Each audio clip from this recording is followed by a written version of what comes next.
business. And then once I learned the business, what is this family shit you talking about? Birdman, that's my son, and Jeezy, Gucci with Pooh Shiesty, that's my little brother, and all of that shit. But Clive Davis ain't never called nobody his fucking son. So look, all right, boom. Me and Trey 5, right? Right. We come together. He an artist. I'm gonna start my independent label. Our deal right here. Look, I ain't got 30,000 to give you as an advance, but this how we gonna bust this contract down. Mm-hmm. I'm gonna record you. This is gonna be your rate for your recording. I'm gonna go 50 an hour. Keep the math simple. We're gonna go 50 an hour. That was actually my your actual rate. Yeah. All right, so boom, we going 50 an hour. I know you're not about a woody whoop, but we gonna bust down your revenue streams from the United Masters. We're gonna bust down the YouTube streams, the video streams, Mm-hmm. and we gonna cut these expenses of your music videos, your photo shoots. Matter of fact, ain't no expense. I'm gonna just charge you 300 for the videos because I own all the equipment. I got all the cameras. I got everything. Right. Everything in house is an in-house label. Right. And when your revenue come in, so you could put some money in your pocket, I put some money in my pocket. We bust it down the middle. Is that a good deal? Nah, because anything, I don't want any revenue. I don't want any revenue being split before you pay back your shit. It's that's not like a brotherhood, not no business. You want to Yeah, man, it's a business because and that has to be clarified. Even if I did call you my little brother, all of the niggas I call my little brother, I still went over the contract with them extensively and told them niggas to get fucking lawyers. Birdman used his Cash Money lawyers. You don't do that. That's fucked up. All right, so let me ask you this. I want to ask both of y'all. I can't see her name. Pink the goddess. All right, so y'all said that's like a brotherhood, right? Yeah. So, all right. So for Dutch, right? I ain't trying to get too much in your business because that's not my business, but I'm just asking. Where did you gain your working capital to outside of studio time to build their artistry, their image, and all these type of things? How was their clothes being paid for? How was music videos and things being purchased? Where was the revenue stream coming in to keep reinvesting outside of studio time? I was actually the audio engineer. I had to learn that. I learned a lot of shit. I'm Dutch the creator. That's look, in the last 15 years, I acquired and learned a lot of trades, right? So when I realized that it takes about $2,000 an artist each fucking night to go to the studio, I said, I'll build my own studio. I learned Pro Tools. I learned it all. And I started from scratch. I actually learned how to edit videos. That nigga sold keys in the 80s, Tizzy. Hey, bruh. I did it all. And for like the studio equipment and everything, I paid for it through my job. You know what I'm saying? Like I was heavy on the job. I'll be there 20 years next month. You know what I'm saying? Like I literally and I had a family. I had girls. I had a wife. I was off 2 nights a week, studio time, both nights, putting my family on the back burner. So it was a lot going into this from my pockets. You see what I'm saying? So that's where the capital came from. But I think that's how a lot of like record labels start. Right, especially like black entrepreneurs. Yeah, most of them, or they just holler at the drug man around the neighborhood. Yeah, like it'd be a little. I ain't had no kingpin to fund my shit, but I probably would have took him up on this offer because that shit. Look, I'm gonna tell you this: from 2010 to about 2022, I spent, I think, over $1 million. I think over $1 million. And I'm talking about like straight up the value of studio time, the value of my time, and all of this shit, and my money. My money. I think I spent. Now I might be over exaggerating. It might be 600,000. I don't know, But I think it's $1 million. I Nah, I think I feel put that. I a feel that. million dollars into that brand. I feel that. I don't know. Like I open my studio, it costs me 30,000 just to get everything rolling, everything. You know what I'm saying? So like Trey 5 was in there when I first got the building. 2 weeks after that, you know what I'm saying? They shot a whole cipher in there, That's and what's we up. coming there now. You know what I'm saying? But I mean, That's I what's up. feel that. I I respect feel the that. hustle, my man. That's And that's believe good. and guess what? I didn't have a building. I did this shit in my house.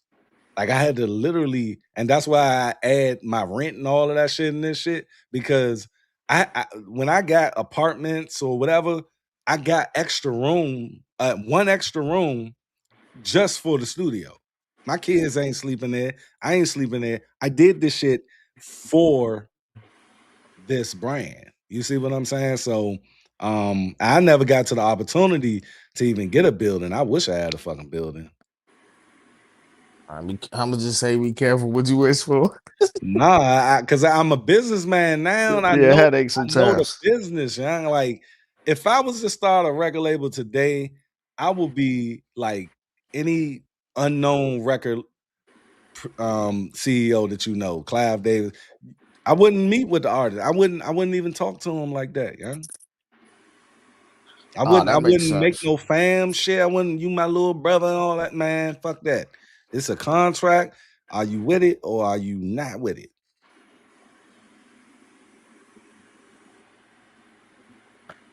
Okay. That makes sense. See, I pretty much pieced that up, huh? Yeah, Let's get it. I like that topic, guy. All right, yeah, me yeah. too. What's that? Y'all slice it up off bucks. Man, what's We up, damn Mark? near Where couldn't. We Marcus at? damn What near. the fuck? Marcus ain't say shit. It's strange. Yeah, everybody on mute. I don't know what's going on. Nah, No, what's I was up, letting y'all? them talk and get their shit on. I was letting y'all hold the floor. Dutch, what's up, man? What's up with you? Chilling. Dutch, what's up? Wink, what's up? Pink the Goddess, how you doing? Hi, how Marlon, are What's up, what's Mark? up? you? Dream, What's up, Sharice. Brody? What's up, Sharice, you Lo? ain't got nothing Sharice. to say on What's this, up, Sharice? Marcus? Hey, Wink, what you got going on over there, Wink? Peace, y'all. Sorry. What's up, Sharice? Wink Hey. always got Hi, something new going y'all. on, y'all. How Hi, you doing, Brady. Pink the Goddess? I'm still here, y'all. Hi. Hey, Pink the Wink, Goddess. Where Wink, you where at, that bill Dream? at? Yeah. Oh, Hey, I we got a was quick question for you. Don't put the What's battery in my up? back. Let me go get it. I was Go just get it, wondering, Wink. Go get it. is that a spiritual or I mean a religious marking? Yeah. Well, Yeah, I've been meaning to ask you that myself. I'm okay. Yeah. Hold on. Let me. I'm You just want gonna to go in the rooms before the dog come and start barking. One you want to second. explain it? Yeah, I'm Yeah. about to. You would? All right, So go ahead. Go Yeah, ahead. I'm about to finish it.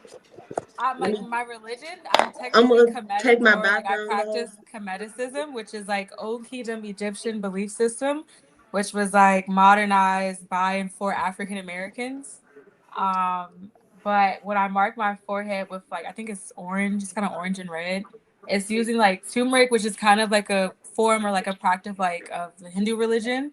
They usually take like cloths or like fabrics and they dye it like in turmeric to like bless it and like put it on their altars. But I just use it on my forehead. It works with like the planet Jupiter, helps with like manifesting positivity, stuff like that. When it's like red or like super dark, it's usually like paprika, which is like a form of like Native American or like American witchcraft. It usually protects you from like evil eyes, jealousy, hexes, like, just like bad energy, stuff like that. Okay.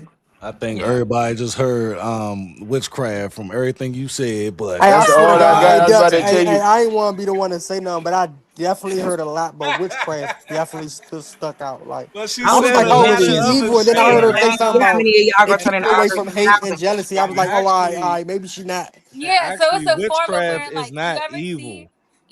like the blue eyes, like the evil eyes. I forgot the technical term for it.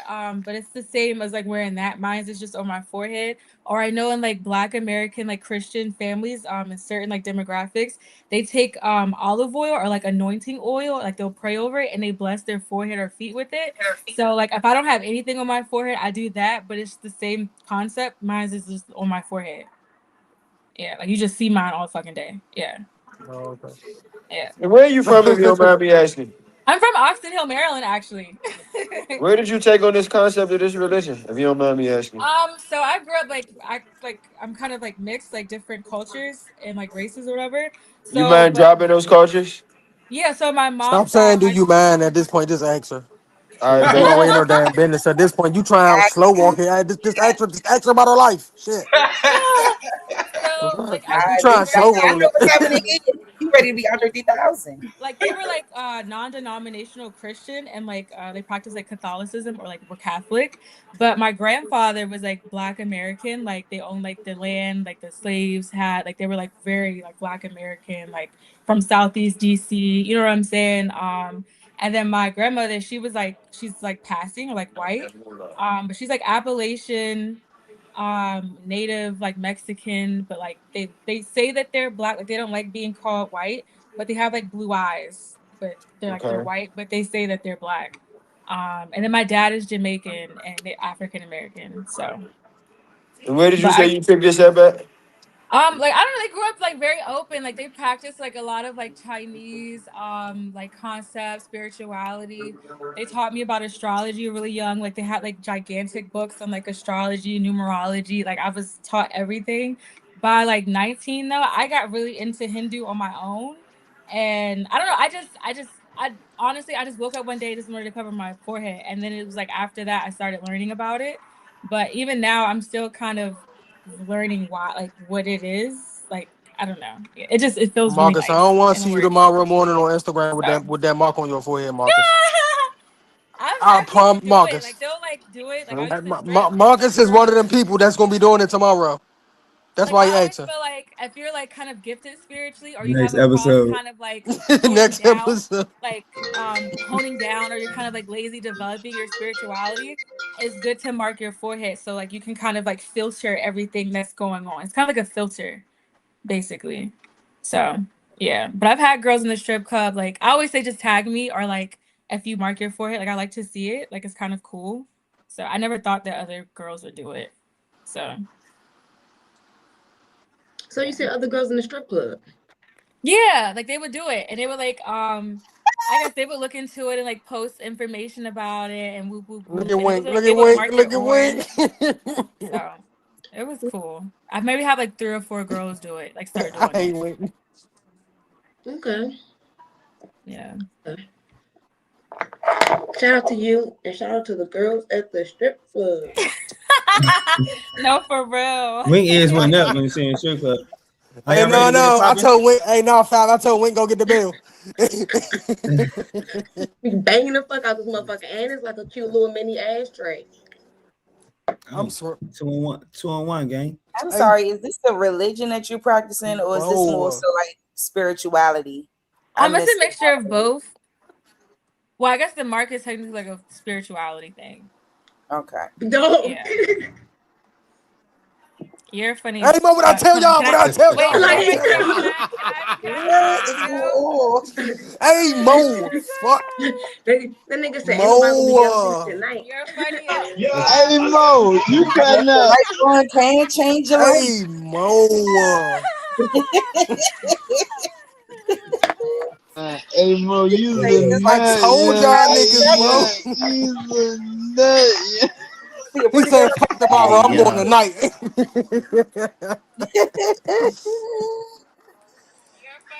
Bro, this nigga Marcus a nut. Hey, I wanted to know, is it okay? Is it okay to win with this? Go to lit. It's Hey, put, put him on the you big got screen. that son off. Put him on the big screen, Five. That motherfucker perfect right there. I like that That hat. baby protected Thanks, today. bro. Hey Mo. Can you wear hats with Hey, Can you that wear hats with this or nigga. no? Oh, niggas. Yeah, you wear Oh, everything. snap. Oh, I You look. everywhere with it. Oh, shit. Yeah, I gotta find out more about this stuff. Interesting. Hey, look at Hinduism? Drees. Hey, Mo. Hey, I'm trying to understand. Well, my life to be changed too. Shit, This nigga Marcus a help nut, me out. bro. Y'all burnt the fuck out. All right, y'all. Can we gonna get it cracking now, y'all? Let's get it. All right, bet. Like everybody know, man. After the first topic, I'm a big screen it, then I'm a big screen you. You get your take for about good 30 to 60 seconds. And you know what I'm saying? We come back to the big screen. All right, first, man.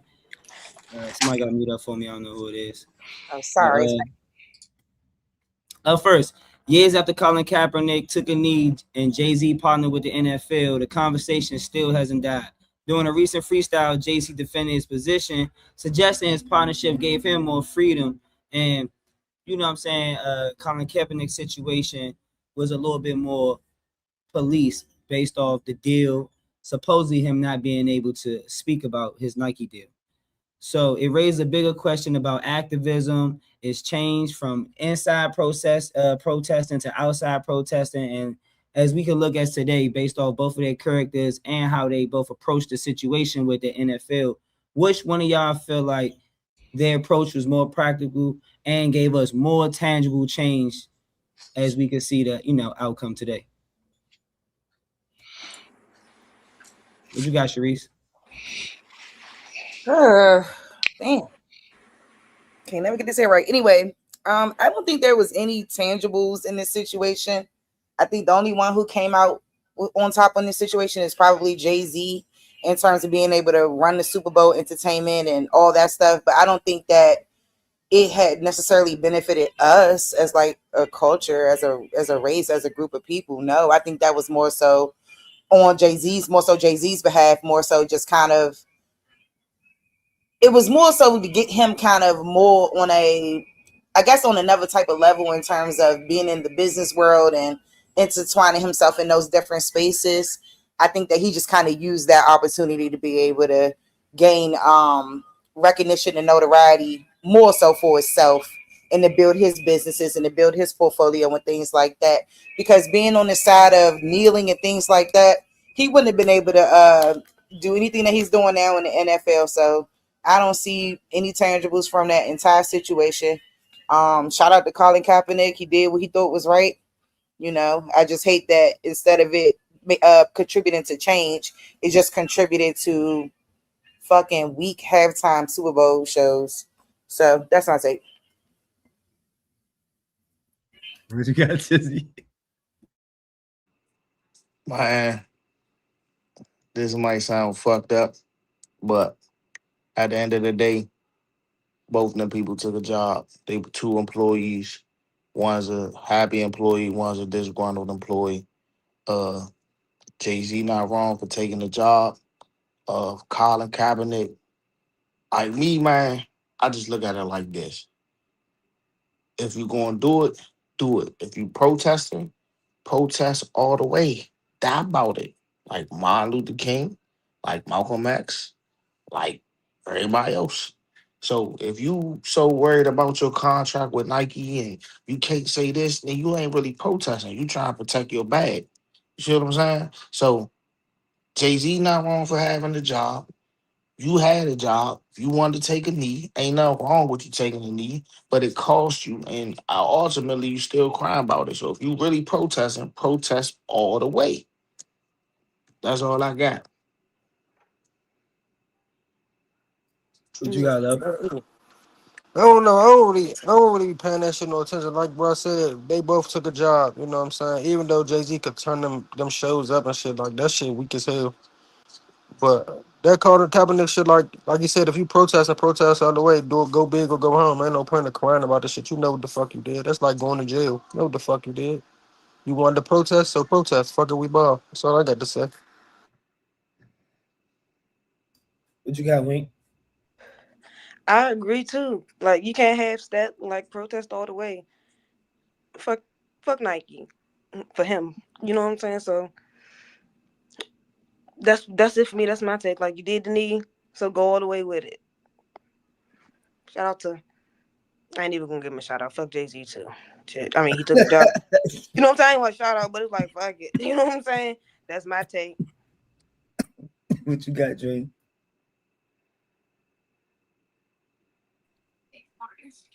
Um, Dang, I think I had something to say, but I don't remember right now. Yeah, they both had a job. It seemed real performative. Not at the moment, we were real into it, especially at Colin Kaepernick. We was real into that. Now, though, looking back on it, very performative, very They just want to shake some shit up. They just want to do a little bit. Now, it did seem like at the moment, Colin Kaepernick was really putting his shit on the line, like his career, all of that. But now that I think back on it, also I don't know how much of a reaction was actually led to something else.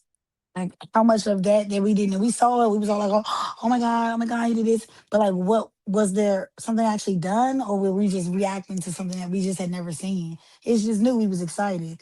At this point, it don't seem like there was really much of any difference. Isn't Colin Kaepernick still playing? I have no idea. By the way, I just have no idea. But if he's not still playing, I'm sure he made his money. Everybody was making money, and that's really the end goal. NFL still making money. Jay-Z still making money, and I'm pretty sure even if Colin lost some money at that moment, he didn't rein it back. So I mean, it was kind of just very performative for me. That's my take.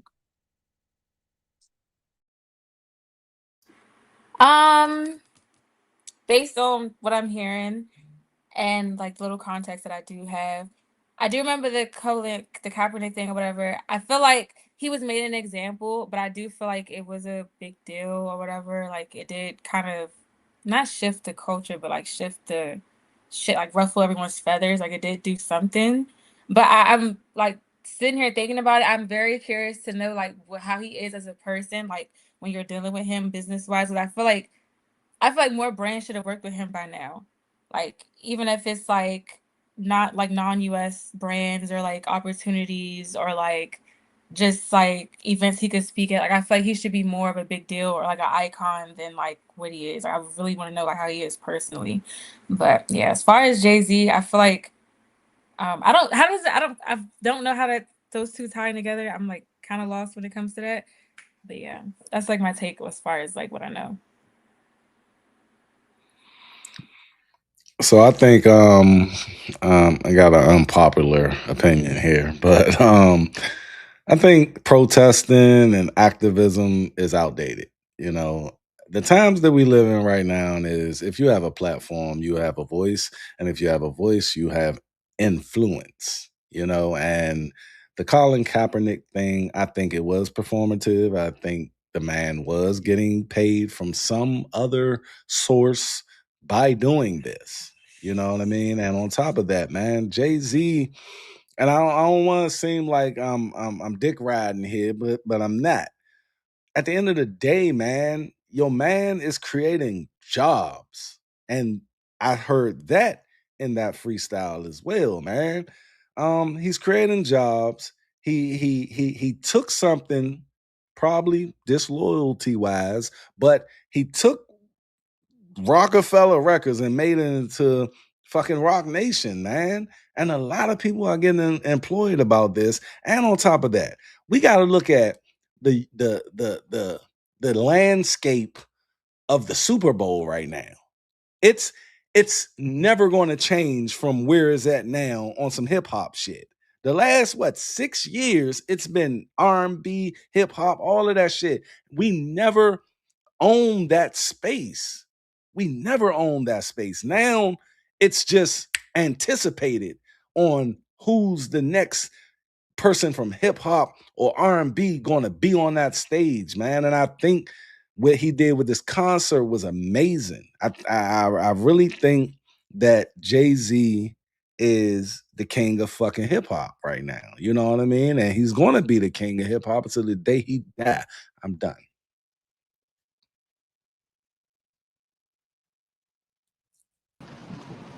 So my take for real, with with the stuff with Colin Kaepernick, I say earlier then it was like hype. I ain't gonna hold it. It was like hype. But now as we look at it, it's like ain't nothing really changed from when he did the kneel to now. Like at the end of the day, it's gonna be what it's gonna be. The white people gonna try to control what they control. Jay Z can only do with so much, but his power he gonna use it. But at the same time, like we ain't really seeing no change. The change ain't gonna happen until everything else. You know what I'm saying? But stuff that we can't speak on. But that's my take.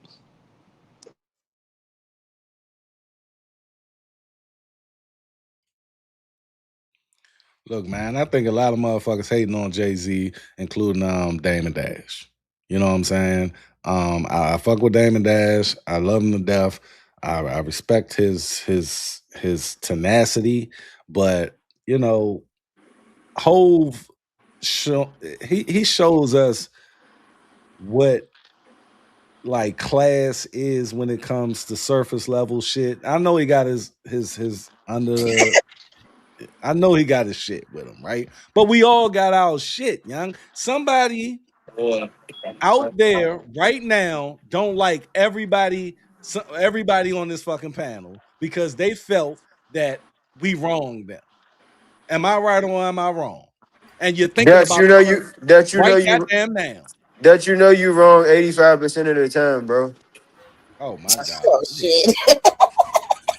So Just you like don't how got a nigga out you here know you just thinking said you Marcus. You say don't it with got a nigga out confidence, here so people thinking be like, thinking you right. man, fuck that nigga Marcus. We He just say had he we dirty. just had Snoop Dogg, fucking Dr. Dre, and Eminem at the Super Bowl 3 years ago with Mary J. Blige, and you talk about we just had Kendrick Lamar. We had Usher, Kendrick, Bro, these are Snoop. not R&B artists, bro.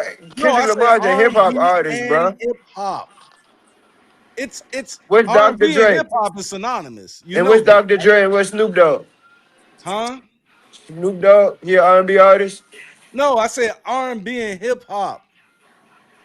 Oh, you don't consider those rap artists? No, Eminem? no, R&B and hip hop are synonymous, bruh. Oh, We're intertwined. right.